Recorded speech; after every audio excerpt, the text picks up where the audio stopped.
fit, formidable, and fantastic. Hey everyone, it's Cory McCarthy, and welcome to a new episode. I've been getting a lot of questions from viewers about how to approach a plant-based vegan diet, not just for athletes, but for your average person who simply wishes to go vegan for health, the animals, and/or the environment. Well, this video is for you. Now, for athletes, your intake will vary depending on your sport, training quality and quantity, etc. So the guidelines in this video will by and large not really apply to your special needs. But for everyone else, the majority of people that is, I aim for this to be the go-to basic instructional video backed by research that you can make informed, healthy dietary decisions based on. And I will be focusing on primarily on whole foods that undergo little to no processing in this video. So use it, reuse it, share it, and let's start with something vegans are commonly accused of being deficient in. Protein. Where do we get our protein? Well, it's in kinda almost everything, basically. But some foods, specifically like various beans, lentils, quinoa, and soy products, including the whole beans, tofu, and tempeh, contain extremely high amounts of protein. Black beans contain 39 grams per uncooked cup, whereas soybeans contain 68 grams per uncooked cup. Lentils contain 18 grams per uncooked cup. Quinoa, 24 grams, also per uncooked cup. And tofu, which is, for those who just may not know, a curd made from mashed soybeans, contains approximately 10 grams of protein per 3-ounce serving. And that's in the extra firm variety. Now, tempeh, or a product of fermentation that binds soybeans into a cake-like form, contains approximately 19 grams of protein per 3.5-ounce serving, so it's a little more protein-dense than tofu. And that's just scratching the surface of higher protein options. As I said, you will find protein in most vegan foods and even veggies in varying amounts. And guys, if you're afraid that soy will give you a glorious set of breasts that could rival the knockers of a bikini model, well, fear not. The research is primarily neutral, if not positive, regarding soy's effect on hormone levels. In fact, in one meta-analysis of 32 different studies, Showed no significant effects of soy protein or isoflavone intake on testosterone, SHBG, free testosterone, or free androgen index, regardless of statistical model. And for what it's worth, soy protein isolate, as found in mock meats such as Gardein products, actually increased testosterone levels and lowered estrogen in one 12-week study on trained men. But how much protein does your average person actually need? An adult should shoot for approximately 0.8 grams per kilogram of body weight to meet your recommended daily intake.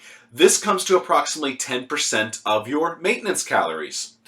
Based on that, a 120-pound girl should aim for about 44 grams of protein per day, and a 170-pound guy should aim for approximately 62 grams per day. And again, this is for your average person, not an athlete.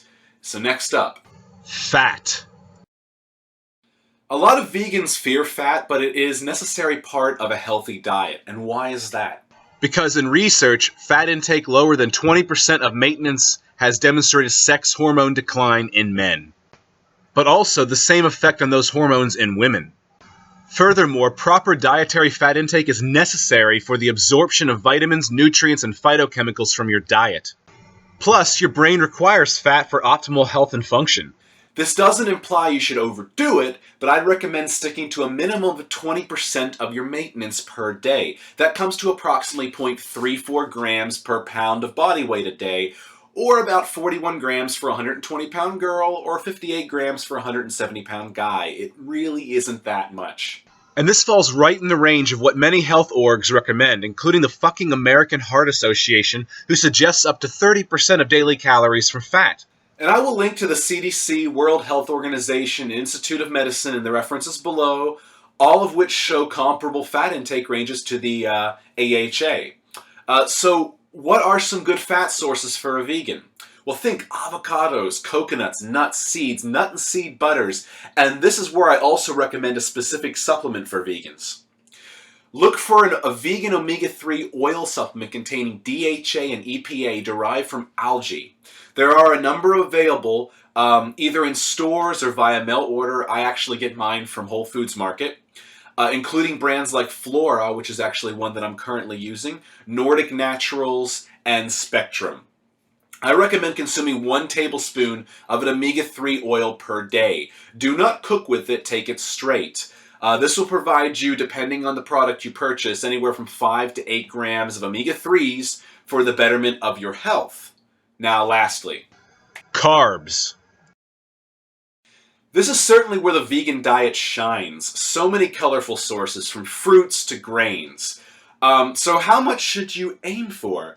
Well, now that you've factored in your essential fat and protein intake needs for health, at 20% and 10% of maintenance respectively for the average person, carbs can make up the remaining 70% of your maintenance calories per day.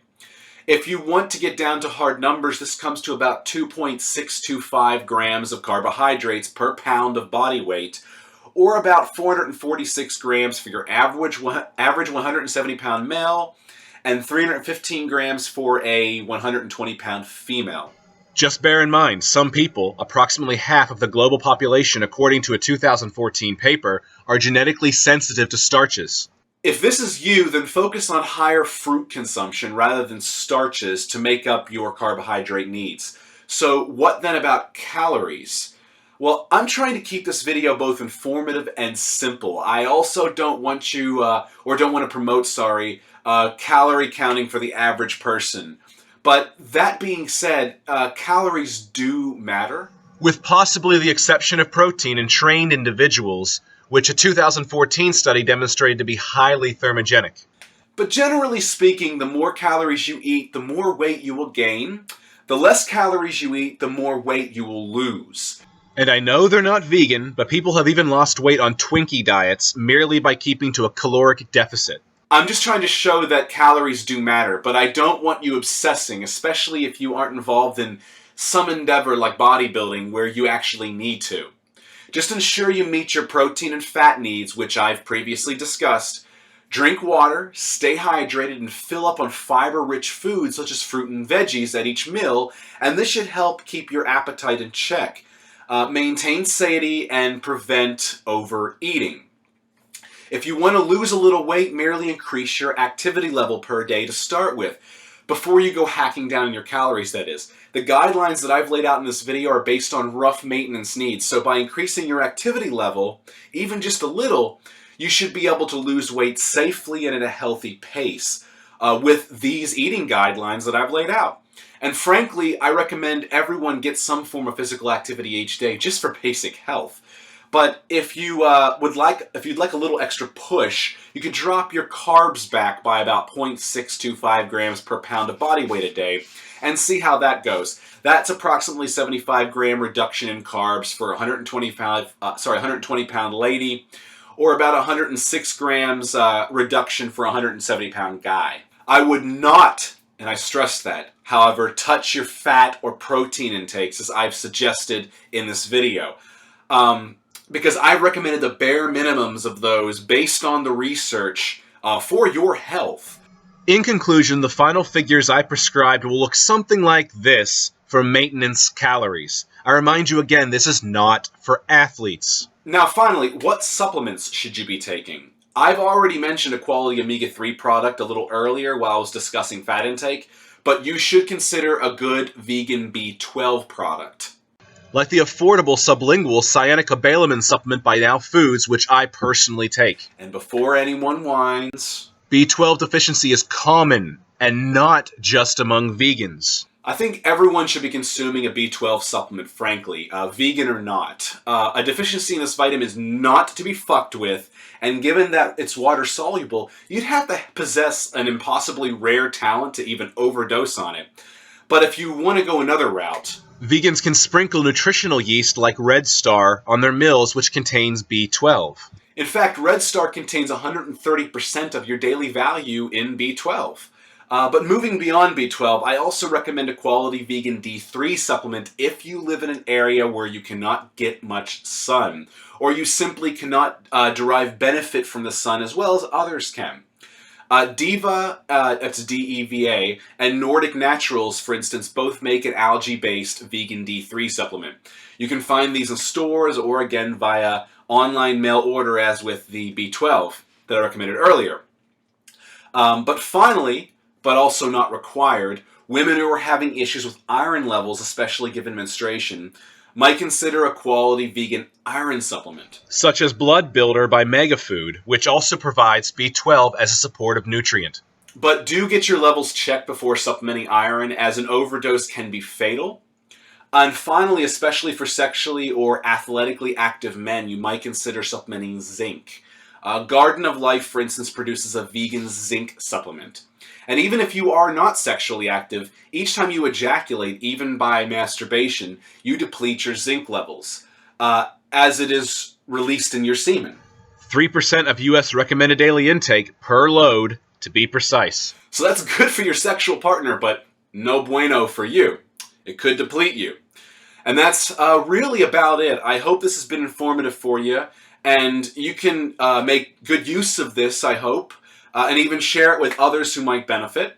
The vegan diet is incredibly versatile and can benefit not only your health, but the lives of animals everywhere and the environment. And I thank you all for watching this, and I will see you around next time. Till then.